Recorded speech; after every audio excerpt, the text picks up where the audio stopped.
এই দুইটাই হলো সফরি কলা। এটা হচ্ছে কিছুদিন আগে হয়েছে আর এটা হচ্ছে কিছুদিন পরে হয়েছে।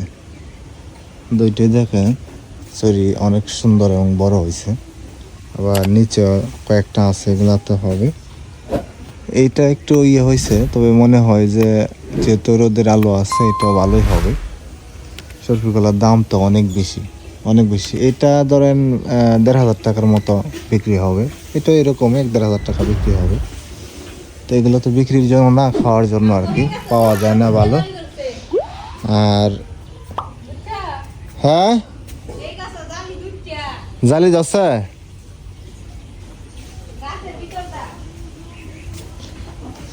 সন্তা বললো ওইদিকে বুঝি। ও আচ্ছা আচ্ছা, এই যে ভাবছিলাম জালি হবে না, এখানে আবার এই ভিতর দিয়ে চিপা দিয়ে আবার দেখা যায়। এই যে এই যে জালিটা মোটামুটি এই যে দেখা যায় একটা জালি আছে। হ্যাঁ আমি তো মনে ছিলাম যে জালি গাছ আর ধরতে হই না, কাইতে ফেলায় দম লাগবো।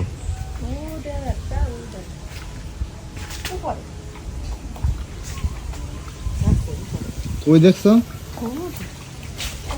ওই এটা দিয়ে অনেক বড়।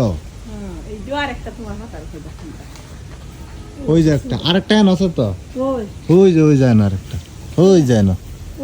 ওই দিক দিয়ে তো ওই দিক দেখো, এই দিক দেখে ছায়া দেওয়া এই এন সিফাত দেওয়া একটা। আমি তোমার সেই দেই বুঝি। ওই যে এটা দাও, ওই যে দাও এনে দাও আমার আম ডালের সিফা দিয়া। দেখছো নি, দেখছো? হ্যাঁ হ্যাঁ, এটা ছোট হইলে কিন্তু এটা কিন্তু বড় হয়ে গেছে। এটা ভালো লং লাগবে, এটা অনেক বড় হয়েছে।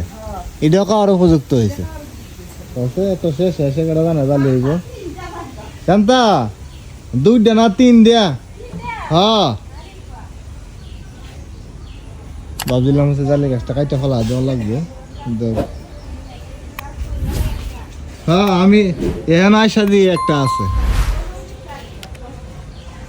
যাই হোক, জালি লাউর দাম অনেক বেশি। আর এই যে পেঁপেটা হচ্ছে, এগুলো হচ্ছে পাকার জন্য রাখা হয়েছে। এগুলো পাকলে পরে খাবো। মোটামুটি বড়, প্রায় 3-4 কেজির মতো হবে। এখানে ছোট কয়েকটা আছে। আর যে জিনিসটা হচ্ছে দেখার জন্য আসছি সেটা হচ্ছে আদার সাথে হচ্ছে হলুদ গাছ লাগাইছিলাম। দেখেন কত সুন্দর করে হয়েছে। হ্যাঁ এই যে হলুদ, এটা কিন্তু হলুদের চারা। এই যে এটা হলুদ আর আদার মধ্যে দেখেন পার্থক্য দেখলেই বুঝবেন, পাতা দুইটার মধ্যে পার্থক্য আছে। এই যে এখানে দেখেন, যে এখানে আছে, এই যে এখানে লাগাইছি, এবার এখানে লাগাইছি। অর্থাৎ এই আদা গাছগুলা যেহেতু লাগানো হয়েছে, তো ভাবলাম যে হলুদ গাছ নাই, কয়েকটা বীজ আমি নিজে নিয়ে আসছিলাম, এনে হচ্ছে লাগাইছে। যে এদিকে দেখেন, আর অনেকগুলো ফাঁকা ছিল, আর দু একটা হচ্ছে এই যে এদিকে লাগাইছে। এদিকে কই লাগাইলাম, গাছের চিপাই পড়ে গেছে। এই যে এখানে একটা আছে। এই যে এখানে একটা আছে, এই যে এখানে একটা আছে, এখানে একটা আছে, আরো এদিকে মনে কয়েকটা আছে। এদিকে দেখা যাইতেছে না, এদিকে তো লাগাইছিল, বাইকের সাথে নিয়ে হচ্ছে লাগাইছিলাম। আর এই যে বৃষ্টির কারণে দেখেন মরিচ গাছগুলা লাল হয়ে গেছে। তবে এইটা কিন্তু এতটা ভালো হয়েছে না, কিন্তু এখান থেকেই একটা তুইলা নিয়ে এই জায়গায় লাগাইছিলাম। এটা দেখেন কত সুন্দর হয়েছে। এই গাছটা কত সুন্দর হয়েছে, কারণ এখানে হচ্ছে উর্বর মাটি আছে, তো এই জন্য হচ্ছে সুন্দর হয়েছে। আর এই যে আমার তানকুনি পুদিনা পাতার অবস্থা দেখেন। এখানে একটা এই গাছটা গাছটা মারা যাচ্ছে, কারণ যেখানে এখানে হচ্ছে বৃষ্টির পানি পড়ে এই জায়গাটা হচ্ছে হয়ে গেছে, এই জন্য হচ্ছে গাছগুলো হচ্ছে মারা গেছে। আর এই যে এখানে একটা ধনিয়া পাতার গাছ আছে, গাছটা খুব সুন্দর হয়েছে। বৃষ্টির কারণে এটা হয়তো বলতেছে না ঠিক মতন। আদা গাছগুলো দেখেন এখানে কত সুন্দর হয়েছে। আদা গাছগুলো বস্তায় আদা রোপণ করলে ফলন আপনারা বেশি পাবেন। যদি একটা আদা লাগান তাহলে এখান থেকে মোটামুটি 1-1.5 কেজির মতো আদা পাইতে পারেন। আর এগুলো যখন হারভেস্ট করব তখন তো অবশ্যই আপনাদেরকে দেখাবো। এখন বাজে হলো 9টার মতো। আজকের আবহাওয়াটা সকালবেলা একটু মেঘলা। আর বাড়ির সামনের পরিবেশটা যদি আপনাদেরকে দেখাই, এখন পুরা এইগুলা সবগুলা ক্ষেত লাগানো হয়ে গেছে। আস্তে আস্তে এগুলা সবুজ রূপ ধারণ করবে। আর এই যে এখানে চারাগুলো আছে, অর্থাৎ বীজগুলো আছে, এগুলো কিন্তু লাগানো হবে।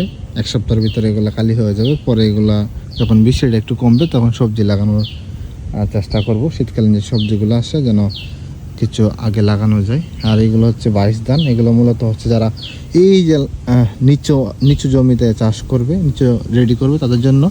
যারা হচ্ছে 22 ধান লাগাবে মূলত হচ্ছে কিছু পরেই লাগানো হয়, এই জন্য হচ্ছে এগুলো। আর এগুলো হচ্ছে কাটারি, আর জানি কি এটা আমার খেয়াল নাই।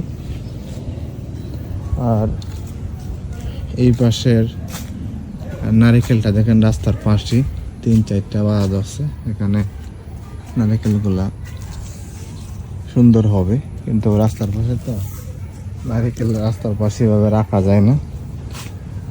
আর এদিকে এটা সাগর খোলার একটা ছড়ি আছে, এই যে ছোট হলেও এটা ভালোই, কিন্তু এতটা ভালো লাগে না খাইতে। কি সে পড়ে গেছে? তুই তো মুছে দৌড় মাইরা আমার কাছে আসতে চাইছিল, পড়ে গেছে গে সেটা মানুষ তো। আর লেবু গাছের কথা কি বলবো, এটা অতিষ্ঠ করে ফেলছে। মানে যে পরিমাণ আশা করছিলাম লেবু ধরবে, ধরে না। এই 2-1টা করা আছে, কয়েকটা খাওয়া হয়েছে, 20-30টা মনে খাওয়া হয়েছে। এই লেবু গাছটা এতটা ভালো না। প্রথম কয়েক বছর খুব ভালো যাচ্ছে, কিন্তু আস্তে আস্তে মারা যাচ্ছে, ডাল ভেঙে গেছে, মারা গেছে। এই হচ্ছে নদীর রুই মাছ। নদীর রুই মাছগুলো বরাবরই সুস্বাদু হয়।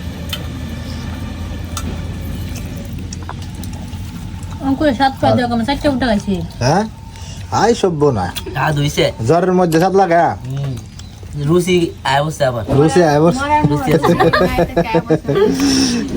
পড়ছে।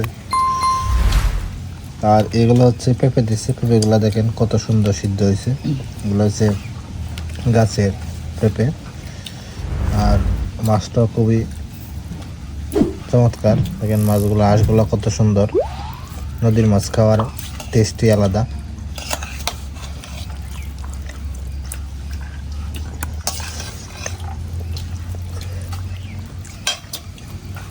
তো আজকের ভিডিওটা এই পর্যন্ত।